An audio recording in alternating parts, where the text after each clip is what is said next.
Esta semana, en Vaticano, conoceremos las enseñanzas de la Iglesia sobre la teoría de género. Descubriremos el increíble testimonio de Chiara Corbella ahora que acaba de concluir la fase diocesana de su causa. Y profundizaremos en el misterio de la Trinidad. Todo esto y mucho más, a continuación, en Vaticano.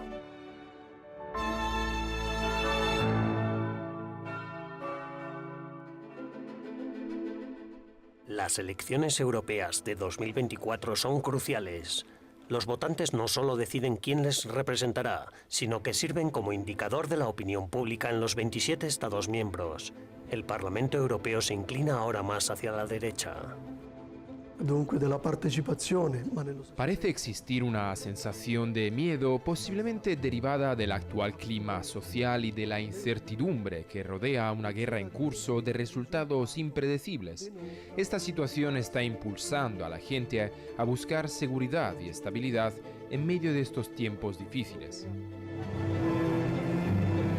Hablando de la actual crisis migratoria y de la guerra de Ucrania, Monseñor Mariano Crociata subrayó la necesidad de una Unión Europea unida, capaz de acoger e integrar a quienes se ven obligados a huir de su patria a causa de la guerra o la pobreza. Y lo que es más importante, añadió Monseñor Mariano Crociata, debe haber comunicación con las autoridades nacionales y las iglesias, así como apoyo a las distintas iniciativas diplomáticas y humanitarias.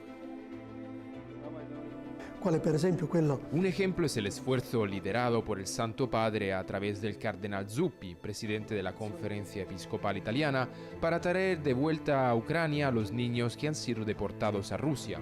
Junto con el Vaticano nos esforzamos para evaluar diversas situaciones, en este caso las elecciones, para comprender sus efectos. Nuestro objetivo es seguir y apoyar estos acontecimientos para lograr un diálogo más eficaz. En una reciente reunión con el secretario de Estado Vaticano, el cardenal Pietro Parolin, y el secretario para las relaciones con los estados, el arzobispo Paul Gallagher, la Comisión de las Conferencias Episcopales de la Unión Europea debatió las preocupaciones actuales entre sus estados miembros y cómo promover el bien común.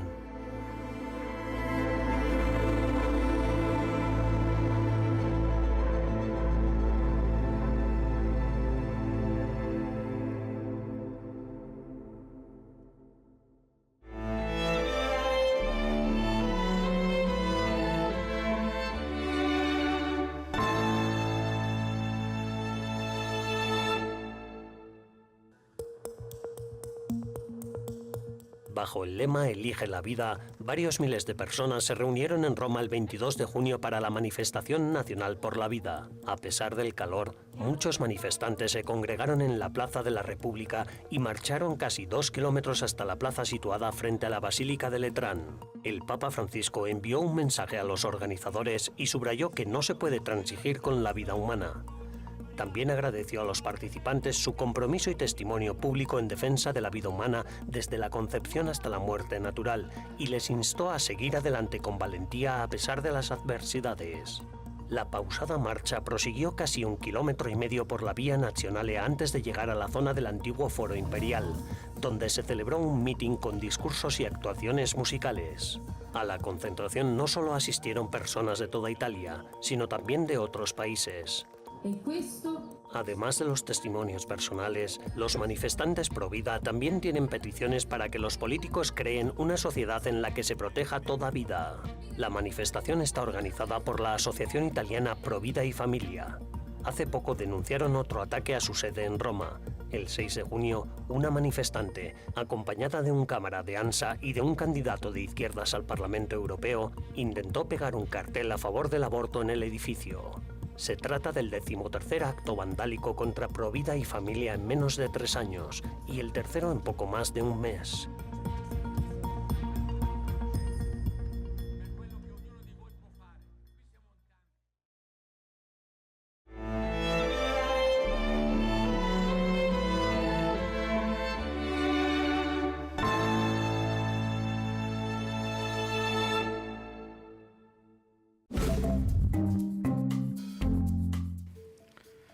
Hola y bienvenidos una semana más a Vatican Updates, las noticias más importantes del Santo Padre y del Vaticano.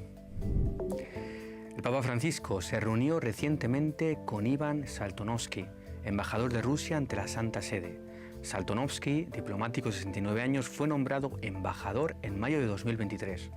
No se han revelado los detalles de su última reunión con el pontífice. El Papa Francisco había visitado al predecesor de Saltonovsky, Alexander Adeyev, en la embajada rusa el pasado 25 de febrero de 2022, tras el inicio de la invasión rusa en Ucrania, para instar por la paz. El arzobispo George Gasvain será el nuncio apostólico en Lituania, Estonia y Letonia. Gasvain, secretario personal de Benedicto XVI desde 2003 hasta la muerte del Papa en 2022, asumirá ahora esta función diplomática en los países bálticos. El obispo David Waller, antiguo sacerdote anglicano, fue consagrado en el ordinariato de Nuestra Señora de Walsingham, en la Catedral de Westminster, Londres, el 22 de junio, festividad de los santos Juan Fisher y Tomás Moro. El cardenal Víctor Manuel Fernández, prefecto del Dicasterio Vaticano para la Doctrina de la Fe, impartió la bendición episcopal y destacó el tesoro de la sucesión apostólica de la Iglesia desde San Pedro a los apóstoles hasta nuestros días. El Papa Francisco se reunió con 3 líderes del Instituto de Cristo Rey, cuyos sacerdotes celebran la misa tradicional en latín y siguen la espiritualidad de San Francisco de Sales. El encuentro se produjo en medio de las restricciones a la Santa Misa tradicional latina impuestas por el mutuo propio del pontífice, Traditionis Custodes. El comunicado del Instituto señala que la audiencia fue una oportunidad para agradecer al Santo Padre su carta apostólica Tutum Amoris Est, dedicada a su santo patrón San Francisco de Sales. El Vaticano anunció la apertura de un centro de rehabilitación de traumas de guerra en Ucrania, que llevará el nombre de San Juan Pablo II. El cardenal Konrad Krajewski, limosnero papal y prefecto del Dicasterio para el Servicio de la Caridad, inaugurará la clínica en nombre del Papa Francisco.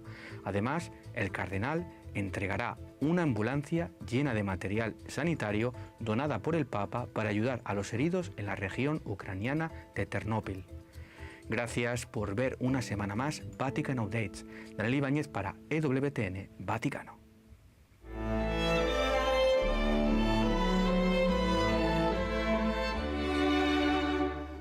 En breves instantes regresaremos con más sobre el Vaticano, explorando las enseñanzas de la Iglesia sobre la ideología de género.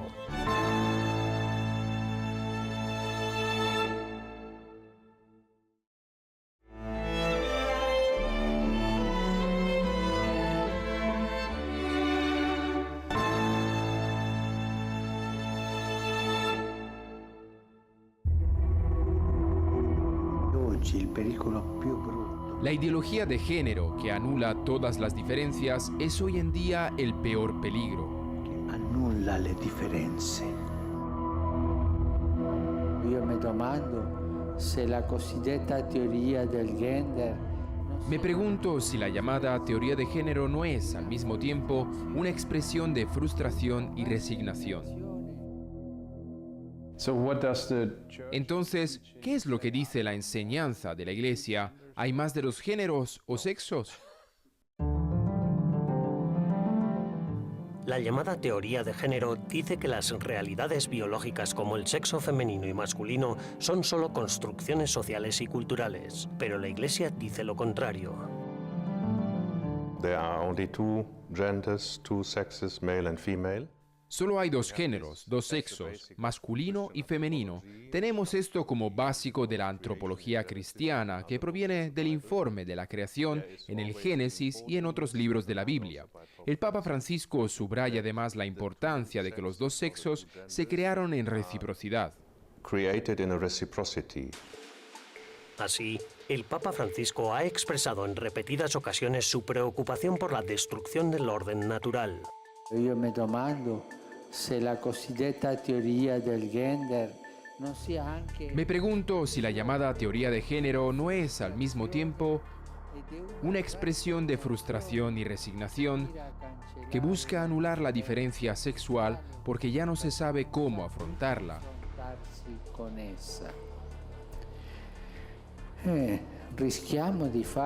Sí, corremos el riesgo de dar un paso atrás y la eliminación de la diferencia crea, de hecho, un problema, no una solución. Non la soluzione. En marzo de este año, el Santo Padre incluso intensificó sus críticas. Hoy el peor peligro es la ideología de género que anula las diferencias. He pedido que se hagan estudios sobre esta fea ideología de nuestro tiempo que borra las diferencias y hace que todo sea igual. Borrar la diferencia es borrar la humanidad. En cambio, el hombre y la mujer se encuentran en una fructífera tensión. Mientras los defensores de la teoría de género ejercen cada vez más presión política, los representantes de la Iglesia temen peligrosas consecuencias para la sociedad. En 2024, el Dicasterio Vaticano para la Doctrina de la Fe publicó también el documento Dignitas Infinita. En él, la Iglesia advierte no solo contra los excesos ideológicos, sino también contra las llamadas cirugías de cambio de sexo. La Iglesia está en contra de la cirugía cuando se trata de cambiar el sexo que uno tenga fenotípicamente o en sus cromosomas. No hay posibilidad de hacerlo. Si hay anomalías en los genitales, la cirugía está permitida, pero no como cambio de sexo.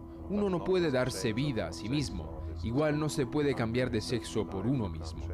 El sexo está asignado y forma parte de la dignidad propia a vivir con él. Los científicos también advierten de las consecuencias de las intervenciones médicas que no pueden revertirse. Las pruebas empíricas demuestran que muchas de estas personas supuestamente transexuales no persisten con su dilema, sino que más tarde la mayoría se reconcilia con su sexo de nacimiento. Sin embargo, si el tratamiento hormonal se lleva a cabo en una fase temprana, casi siempre conduce a la realización de operaciones quirúrgicas de adaptación, sin que ello garantice que después se resuelvan todos los problemas. La iniciativa católica Courage International persigue un enfoque holístico para ayudar a las personas afectadas. Católicos como el padre Colin Blatchford, director asociado de Courage International, ofrecen ayudas a quienes tienen tendencias homosexuales y a las personas que no están seguras de su sexo. Definimos el éxito como santidad. El Papa Francisco lo ha dicho muchas veces: antes de enseñar las consecuencias morales, hay que llevarles primero al encuentro con Cristo. El sacerdote sabe que acompañar a estos afectados requiere sensibilidad y el momento oportuno. Podemos decir a la gente que la queremos y que no estamos de acuerdo con ella. Tampoco hace falta decir a la gente que no estamos de acuerdo con ellos cada vez que los vemos. El profesor Franz Joseph Bormann, catedrático de Teología Moral Católica, añade: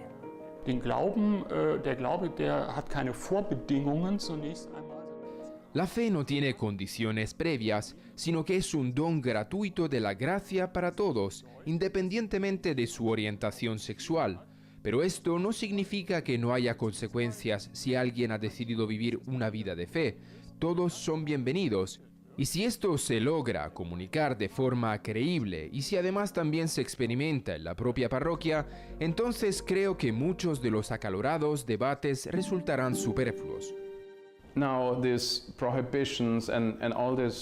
¿Cómo trata la Iglesia a las personas de la llamada comunidad LGBTQ en su labor pastoral?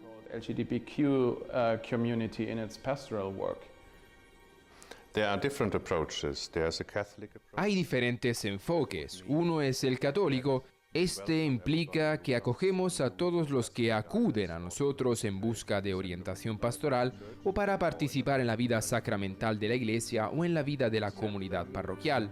Acogerlos, acompañarlos, explícales los valores del Evangelio y lo que Dios nos ha regalado. La percepción propia de estas personas en soy gay o soy lesbiana, o soy trans o soy inter o soy no binario o lo que sea, en mi opinión no es la descripción esencial de su propio yo.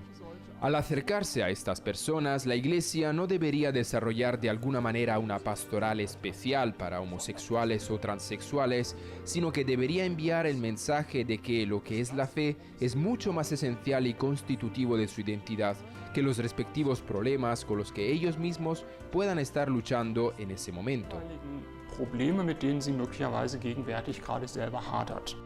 Una de las formas en que les ayudamos es con un acompañamiento amoroso, auténtico, y la esencia de eso se resume en estas 3 frases.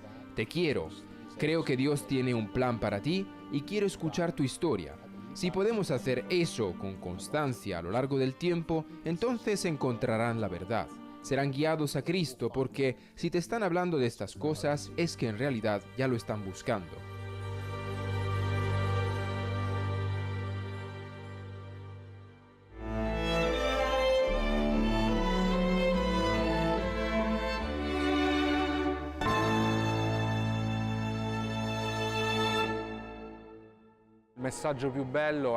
El mensaje más hermoso es que todos somos niños como ella, y así estos años y todo lo que hemos vivido ayudan a que la gente entienda que Chiara no es una estampita para poner en un altar, es como nosotros, es una hija igual que nosotros, no es una heroína o una superheroína, sino simplemente una niña que se sabe amada por Dios y que por eso puede hacer cualquier cosa.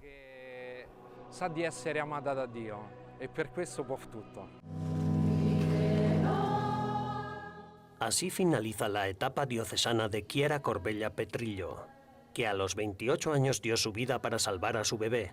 Durante la ceremonia se sellaron documentos con testimonios sobre la vida de la italiana, que dan fe de sus virtudes y su fama de santidad. Confiamos firmemente en que la Iglesia, tras un atento y certero discernimiento de su vida y sus virtudes, pronto querrá celebrar también en la tierra a esta hija de nuestra Iglesia de Roma y proponerla como ejemplo de vida cristiana a las generaciones cristianas contemporáneas, dijo Monseñor Baldassare Reina en la ceremonia de clausura del 21 de junio en la Archibasílica de San Juan de Letrán, donde se abrió la investigación hace casi 6 años, el 21 de septiembre de 2018. De este modo, su proceso de beatificación sigue adelante. Su padre, Roberto Corbella, estuvo presente en la ceremonia y recordó los gestos de cariño de su hija. El momento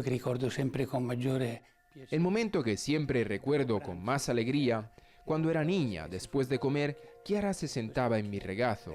Incluso después de casarse, cuando volvía a casa para comer, al final de la comida, se sentaba en mi regazo. Era su manera de demostrarme cariño. Era un modo per confermare su affetto.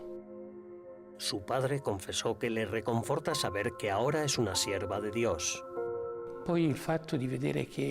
Ver que tanta gente en todo el mundo confía en ella ayuda a aceptarlo todo mejor. Lo digo porque está claro que preferiría estar hoy aquí, con ella, todavía en mi regazo, pero ver que ayuda a tanta gente sin duda hace que sea más fácil aceptarlo todo. Certamente ci fa accettare tutto molto meglio. Chiara conoció a Enrico en Medjugorje en 2002 y se casaron en 2008. Los primeros años de su matrimonio no fueron fáciles. Las ecografías del primer embarazo mostraron una grave malformación y la niña murió poco después de nacer. Lo mismo ocurrió con su segundo hijo. Durante su tercer embarazo, el bebé estaba sano, pero Chiara desarrolló un tumor en la lengua. Para tratar este cáncer, necesitaba tratamientos que pondrían en peligro la vida del bebé. La pareja decidió rechazarlos y continuar con el embarazo. Abbiamo accolto ciò che il Signore stava scrivendo. Escuchábamos lo que el Señor estaba escribiendo en nuestras vidas y por eso no nos parecía bien sustituirlo por lo que la historia quería para nosotros, porque sabíamos, intuíamos que tal vez podría ser lo más hermoso. Intuivamo che potesse essere la cosa più bella. El cáncer progresó, afectando a su visión y a su capacidad de hablar. La joven soportó estos sufrimientos con la ayuda de su fe. Chiara Corbella murió el 13 de junio de 2012 en su casa, vestida de novia, rodeada de su familia y amigos, un año después del nacimiento de su hijo. Cientos de personas llenaron la iglesia en su funeral 3 días después. La causa de beatificación de Corbella se abrió exactamente 5 años después de su muerte, siguiendo los requisitos del derecho canónico. Con el cierre de la investigación diocesana sobre su vida, virtudes y santidad, los testimonios documentados y otros materiales se enviarán ahora al Dicasterio para las Causas de los Santos del Vaticano para su ulterior escrutinio. En la ceremonia en la que se sellaron los documentos que atestiguan su vida, su hijo Francesco, de 13 años, estaba en primera fila. Però la testimonianza più bella è questa del... Pero el testimonio más importante es el que da la Iglesia, porque es necesario que la Iglesia diga, sí, lo que habéis presenciado es verdaderamente algo grande.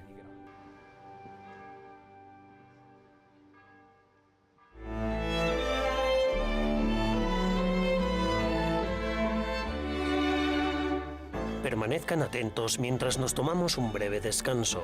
A nuestro regreso, profundizaremos en el misterio de la Trinidad en Vaticano.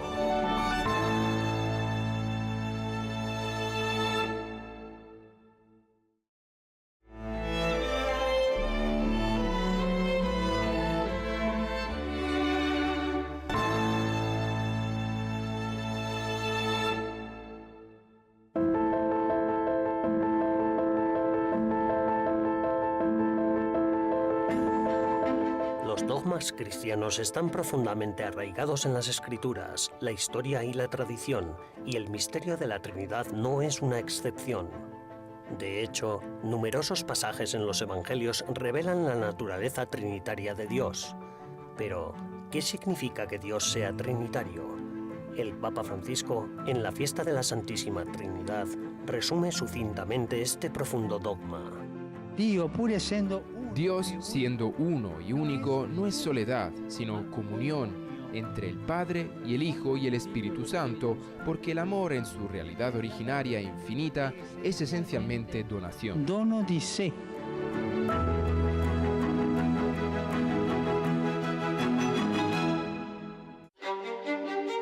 Como cristianos, creemos firmemente que Jesús es Dios, basándonos en numerosos milagros, en la resurrección y, sobre todo, en sus propias palabras.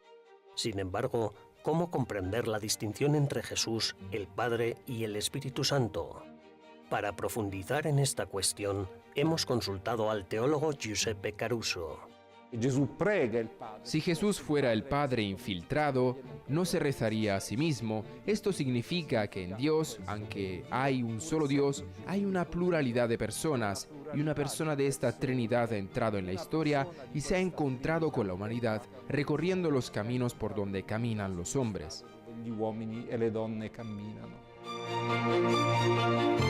Entre los frondosos valles de los Apeninos y los montes Simbruini, no muy lejos de Roma, se alza un antiguo santuario, uno de los pocos de Italia dedicados a la Santísima Trinidad. El padre Alberto Ponzi, rector del santuario, desvela la rica historia de este lugar sagrado y cómo la devoción a la Santísima Trinidad ha perdurado desde los primeros cristianos hasta nuestros días. Este santuario surgió probablemente en torno a los siglos 9-10 debido a la presencia de monjes basilios que se instalaron aquí procedentes de Oriente. Así lo atestigua el fresco de la Trinidad.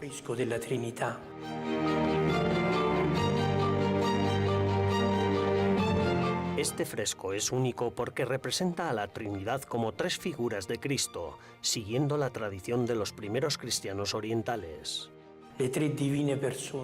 Las tres personas divinas, las tres en el mismo plano, las tres tienen el libro abierto en la mano izquierda. Los tres, con la mano derecha, están de pie, mostrando la forma de bendecir que tenían los griegos.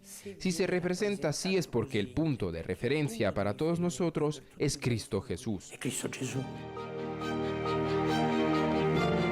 Confirmando la importancia de este santuario, en octubre del 2000 llegó un peregrino muy especial para honrar a la Santísima Trinidad. El 3 de octubre del 2000 recibimos el gran regalo de la visita de San Juan Pablo II, que se presentó aquí como peregrino. Era un martes y fue algo extraordinario para nosotros. Ese año 2000 era el año de la Trinidad. Pero, ¿qué implica la Trinidad para nosotros como cristianos? No creemos en un Dios que simplemente se dio a conocer enviando profetas, enviando mensajeros.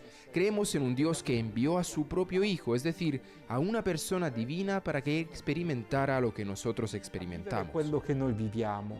Como proclama el credo, Jesús es Dios verdadero, consustancial al Padre. Sin embargo, es crucial recordar que Cristo también posee una naturaleza humana. Si Jesús no es un hombre como nosotros, Dios no caminó sobre nuestros pasos, no supo lo que nosotros sabemos, y en cambio el punto central de la fe que une el trinitarismo y la cristología es ese. Una persona divina vino a experimentar todo lo que nosotros experimentamos, incluso el miedo, incluso la angustia. Anche l'angoscia. La Trinidad de Dios es un misterio profundo que desvela su amor por nosotros. Este amor divino se ofrece gratuitamente a todos los que lo buscan, con el único requisito de la aceptación de su único Hijo, que se encarnó y se sacrificó por nuestra redención y salvación.